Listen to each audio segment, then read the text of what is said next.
பொலிவுடன் மாலை நியூஸ். மயிலாடுதுறையில் பழுது காரணமாக மெக்கானிக் ஷெட்டில் நிறுத்தி வைக்கப்பட்டிருந்த வைக்கோல் லாரியில் தீ விபத்து.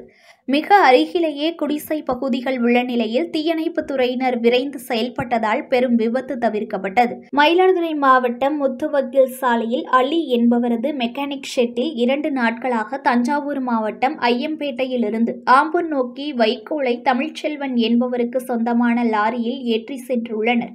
அப்பொழுது மயிலாடுதுறை நோக்கி லாரி வரும் பொழுது பழுது ஏற்பட்டதன் காரணமாக மயிலாடுதுறையில் உள்ள மெக்கானிக் ஷெட்டில் பழுது சரி செய்வதற்காக நிறுத்தி வைத்துள்ளார்.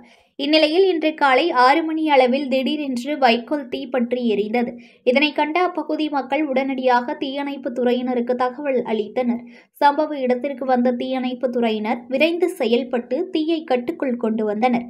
இதனால் லாரி முற்றிலும் சேதம் அடையாமல் தவிர்க்கப்பட்டது. ஜேசிபி இயந்திரம் மூலம் லாரியில் இருந்த வைக்கோலை கீழே தள்ளி தீயணைப்பு துறையினர் தீயை அணைத்தனர். இதனால் அப்பகுதியே புகை மண்டலமாக காணப்பட்டது.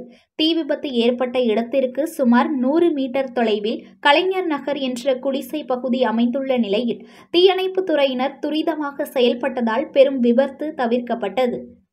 புத்தம் புது பொலிவுடன் மாலை நியூஸ்.